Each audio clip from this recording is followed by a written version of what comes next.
Hello friends. तो आज हम कांग्रेस की स्थापना के बारे में पढ़ेंगे।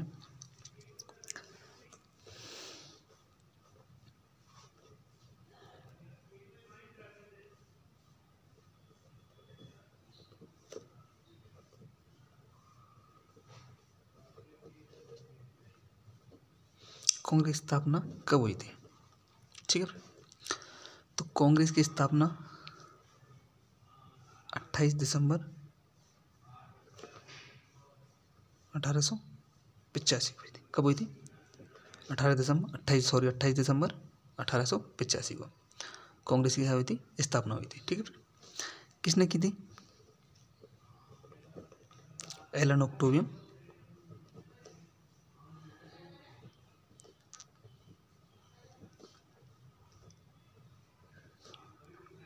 ह्यूम ने की थी। किसने की थी? Allan Octavian. एक चीज़ ध्यान रखना फ्रेंड्स, जब एलन ऑक्टेवियन ह्यूम ने कांग्रेस की स्थापना की थी तो इंडियन नेशनल कांग्रेस के नाम से नहीं की थी, इंडियन नेशनल यूनियन के नाम से की थी। किस नाम से की थी? इंडियन नेशनल यूनियन के नाम से। किसने की थी? कि पहले जो भारतीय राष्ट्रीय कांग्रेस की स्थापना हुई थी तो ए ह्यूम ने की थी, वो इंडियन नेशनल यूनियन के नाम से की थी। किस नाम से की थी? इंडियन नेशनल यूनियन के नाम से। ठीक है फ्रेंड्स। इसके बाद में इसका नाम जो है ना चेंज किसने किया था? इसका नाम किसने चेंज किया था? दादा भाई नौरोजी।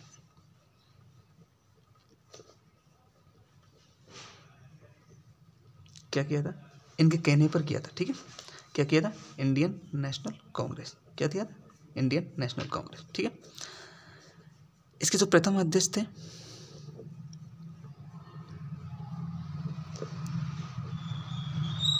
व्योमेश चंद बनर्जी थे। कौन थे? व्योमेश चंद बनर्जी। ठीक है फ्रेंड्स। कांग्रेस स्थापना हुई कब थी? 28 दिसंबर 1885 को हुई थी। किसने की थी? एलन ऑक्टेवियन ह्यूम ने की थी। ये ध्यान रखना फ्रेंड्स, एलन ऑक्टेवियन ह्यूम ने जो कांग्रेस की स्थापना की थी तो इंडियन नेशनल यूनियन के नाम से की थी। किस नाम से की थी? एलन इंडियन नेशनल यूनियन के नाम से। उसके बाद में दादा भाई नौरोजी ने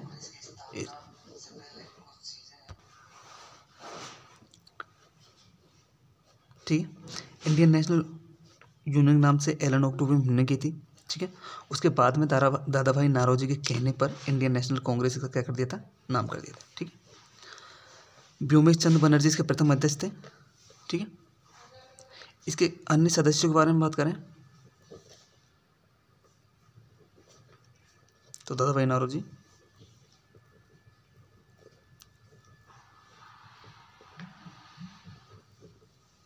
केटी तैलक,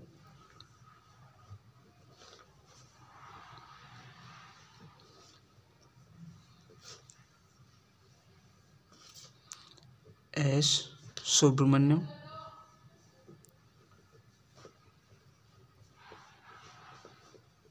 फिरोज शाह मेहता,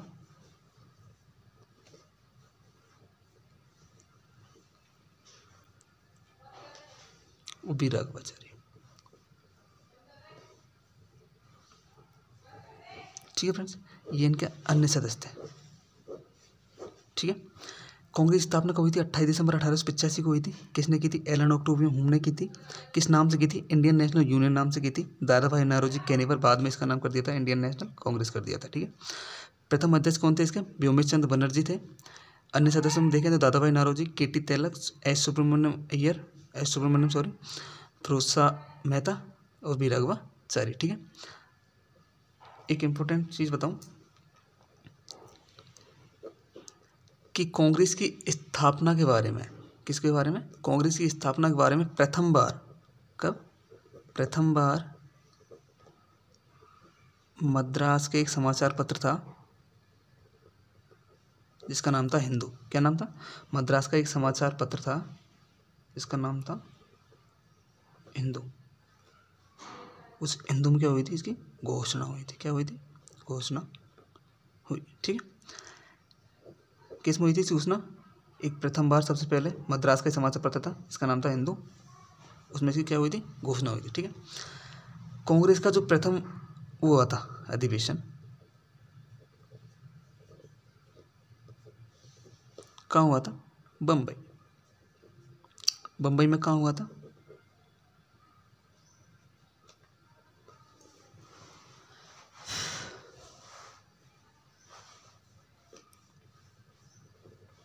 गोकुलदास तेजपाल गोकुलदास तेजपाल संस्कृत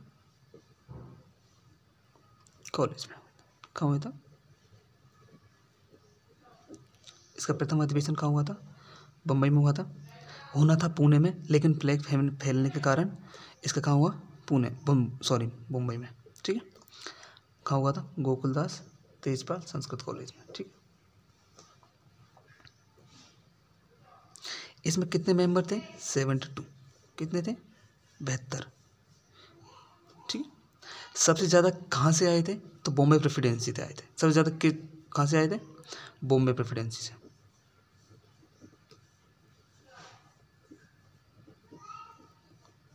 कितने आए थे? 38 प्रतिनिधि। कितने प्रतिनिधि आए थे? कितने प्रतिनिधि भाग लिया था बॉम्बे से? सबसे सर्वाधिक लिया था। ठीक है,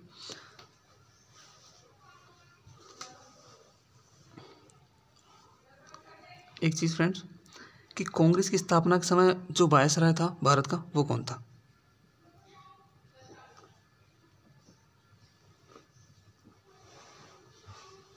तो कौन था? डफरिन। कौन था? डफरिन। कौन था? Lord Dufferin. कांग्रेस की स्थापना के समय भारत का वायसराय था कौन था? डफरिन था। ठीक है फ्रेंड्स, ये तो कांग्रेस की स्थापना के बारे में बात हुई कि कांग्रेस की स्थापना कब हुई थी, किसने की थी, पहले किस नाम से हुई थी, और इसके बारे में सबसे पहले किस मतलब वो था, कौन सा समाचार पत्र था जिसमें इसकी घोषणा की गई थी। और उसके बाद में प्रथम अधिवेशन कब हुआ था, और इस प्रथम अधिवेशन की अध्यक्षता किसने की थी? व्योमेश चंद्र बनर्जी ने। ठीक है, उसके बाद में कहाँ हुआ था, कितने मेंबरों ने भाग लिया, सबसे सर्वाधिक कहाँ से लिए आए थे मेंबर। ठीक है, अब कुछ इंपॉर्टेंट जो फैक्ट्स हैं वो देख लेते हैं।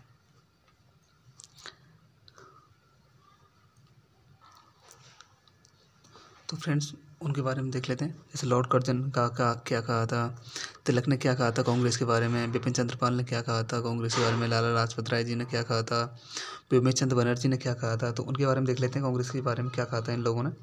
तो कर्जन, सबसे पहले किसको देख लेते हैं? कर्जन।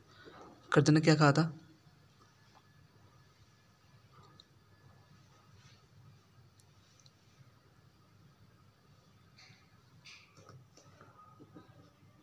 फ्रेंड्स ये सारे जो फैक्ट है ना इम्पोर्टेंट, ये मोस्टली इम्पोर्टेंट है क्योंकि पूछा जाता है एग्जामों में कि किसने क्या कहा था, मतलब 3 दिनों का तमाशा किस व्यक्ति ने कांग्रेस के बारे में कहा था। तो किसने कहा था? अश्विनी कुमार दत्त ने कहा था। ठीक है, बिपिन चंद्रपाल जी ने क्या कहा था। तो ये सारे फैक्ट है ना इंपॉर्टेंट हो जाते हैं एग्जाम के पॉइंट रिव्यू से। ठीक है, तो कर्जन जी ने क्या कहा था देख लेते हैं। कांग्रेस अपनी मौत की घड़ियां गिन रही है।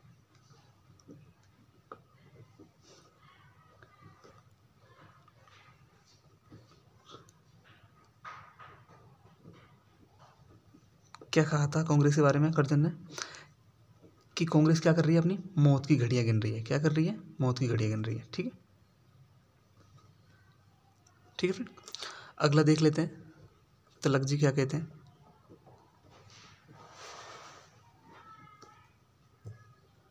तिलक जी कहते हैं कि यदि वर्ष में हम एक बार मेढक की भांति डर रहे हैं तो हमें कुछ नहीं मिलेगा। मतलब कांग्रेस के जितने भी अधिवेशन हुए थे वो सारे वर्ष भर अंतराल में होते थे। तो इसका मतलब क्या कहते हैं, यदि वर्ष में हम एक बार मेढक की भांति डर रहे हैं तो हमें कुछ नहीं मिलेगा।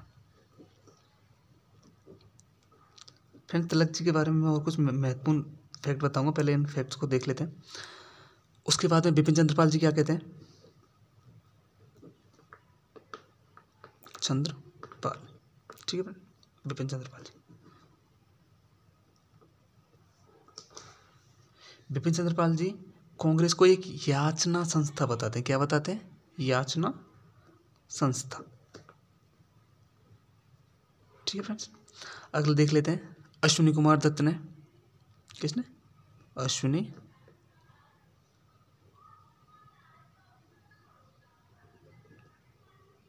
कुमार दत्त। तो अश्विनी कुमार दत्त जी क्या कहते हैं? कांग्रेस को 3 दिनों का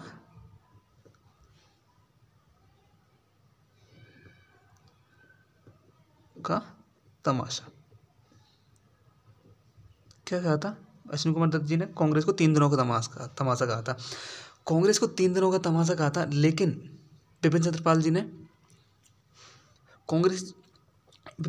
जी ने क्या कहा था एक बार कि कांग्रेस को ना जो नीतियां हैं, कांग्रेस के बारे में तो एक यातना संस्था कहा था, लेकिन जो कांग्रेस की नीतियां हैं उनको एक भिखमंगी नीति कहा था। क्या कहा था? भिखमंगी नीति कहा था। ठीक है फ्रेंड्स, अब लाला लाजपत राय जी के बारे में देख लेते हैं। लाला लाजपत राय, ठीक है। तो लाला लाजपत राय जी क्या कहते हैं कांग्रेस के बारे में? कि है ना, कांग्रेस जो है ना किसकी? डफरिन। किसकी? डफरिन के दिमाग की उपज बताया है। क्या बताया है? कांग्रेस को डफरिन के दिमाग की उपज बताया है। फ्रेंड्स एक महत्वपूर्ण बात है कि व्योमेश चंद्र बनर्जी ने क्या कहा था? व्योमेश चंद्र बनर्जी कहते हैं कि कांग्रेस वास्तव में डफरिन की देन है। किसकी देन है? डफरिन की देन है।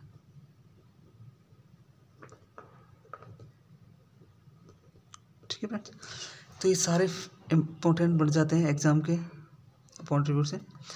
लेकिन देखो लाला लाजपत राय जी क्या कहते हैं कि डफरिन जो है ना, डफरिन के दिमाग की उपज है क्या? कांग्रेस, ये बताते हैं लाला लाजपत राय जी।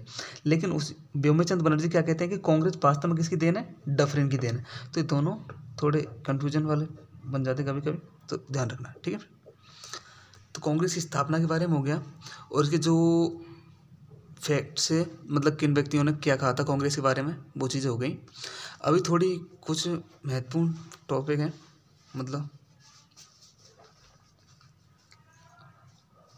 अब एक बार इनको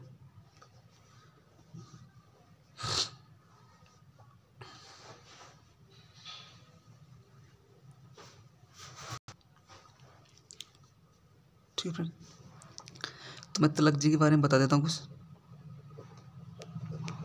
तिलक ने ये कहा था कि यदि वर्ष में हम एक बार मेंढक की भांति डर रहे हैं तो कुछ नहीं मिलेगा। एक तो ये फैक्ट हो गया। उसके बाद में दूसरा है कि उन्होंने सर्वप्रथम कांग्रेस के किस अधिवेशन भाग लिया था? कांग्रेस के कौन सा अधिवेशन था जिसमें तिलक ने सर्वप्रथम भाग लिया? तो कांग्रेस का 5वां जो अधिवेशन था 1889 में जो हुआ था, उसमें सर्वप्रथम तिलक ने भाग लिया था। ये 5वें अधिवेशन की अध्यक्षता उस समय किसने की थी? तो विलियम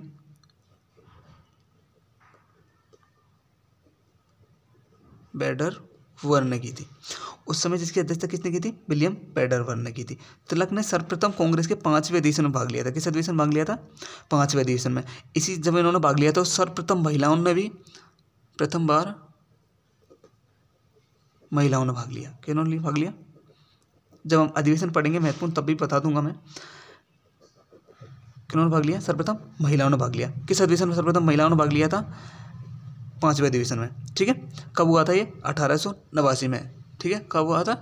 1889। कहाँ हुआ था? बम्बई में। ठीक है, इसकी अध्यक्षता किसने की थी? विलियम बेडरवर्थ ने। कौन सी की थी? विलियम बेडरवर्थ ने। ठीक है फ्रेंड्स, तिलक जी ने ये कहा था। उसके बाद में एकमात्र ऐसे थे जो कांग्रेस सदस्य होते हुए कभी भी अध्यक्ष नहीं बने।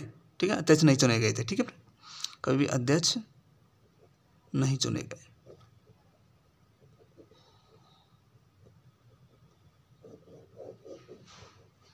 ठीक है फ्रेंड्स, तो सारी चीज़ें हो गई हैं। एक और देख लेते हैं कुछ चीज़ें, थोड़ी एक इम्पोर्टेंट चीज़ हो जाती है कि तिलक जी है ना, तिलक जी को नवराष्ट्रवाद या कह सकते हैं उग्रवाद का जनक कहा जाता है। क्या कहा जाता है इनको? नवराष्ट्रवाद या उग्रवाद का जनक कहा जाता है। उसके बाद दूसरी बात, इनको भारत का बेताज बादशाह भी कहा जाता है। क्या कहा जाता है? भारत का बेताज बादशाह। ठीक है फ्रेंड्स। तो ये सारी चीज़ें हो गई कांग्रेस की स्थापना के बारे में। कुछ रहा तो नहीं होगा मेरे ख्याल से। ठीक है फ्रेंड्स। तो कांग्रेस की स्थापना हो गई, किसने की थी, प्रथम अध्यक्ष कौन था, अन्य सदस्य कौन थे, प्रथम बार किस मतलब कांग्रेस के किस किस मतलब किस में घोषणा हुई थी सबसे पहले। ठीक है फ्रेंड्स। और उसका प्रथम अधिवेशन कहाँ हुआ था, तो बम्बई में हुआ था। बम्बई के कहाँ पर हुआ था, गोकुलदास तेजपाल चंद्र कॉलेज में हुआ था। कितने सदस्य थे, 72 थे। उसके बाद कितने मतलब सबसे ज़्यादा कितने प्रेसिडेंट कहाँ से आए थे सबसे ज़्यादा मेंबर, तो 38 आए थे, कहाँ से, बॉम्बे से। ठीक है। उसके बाद में भारत जब कांग्रेस की स्थापना हुई थी उस समय भारत का वायसराय कौन था, ये थोड़ा इंपॉर्टेंट है। ठीक है फ्रेंड्स। किसने क्या कहा था कांग्रेस के बारे में, ये सारी बात हो गई। उसके बाद में तिलक जी के मतलब किस अधिवेशन में सर्वप्रथम भाग लिया था। ऐसे मात्र एकमात्र सदस्य थे जो कांग्रेस अध्यक्ष मतलब सदस्य होते हुए कभी अध्यक्ष पद के लिए चुने नहीं गए थे। भारत का बेताज बादशाह कहा जाता है इनको, नव राष्ट्रवाद या उग्रवाद का जनक भी कहा जाता है इनको। और जब इनकी वो लिया था, इन्होंने प्रथम अधिवेशन भाग लिया था, उस समय किसने अध्यक्षता की थी, कहाँ पर हुआ था, कब हुई थी। ठीक है फ्रेंड्स। तो ये सारी महत्वपूर्ण चीज़ें हो गई। अगली वीडियो में हम जो महत्वपूर्ण अधिवेशन है इनके वो सारे पढ़ लेंगे, और कुछ जो इम्पोर्टेंट फैक्ट्स हैं जैसे कि प्रथम बार मतलब कब कौन मुस्लिम अध्यक्ष बना था, किस अधिवेशन में मुस्लिम अध्यक्ष बना, कौन पहला किस। ठीक है फ्रेंड्स। तो वो सारी चीज़ें हम अगली वीडियो में पढ़ लेंगे। धन्यवाद।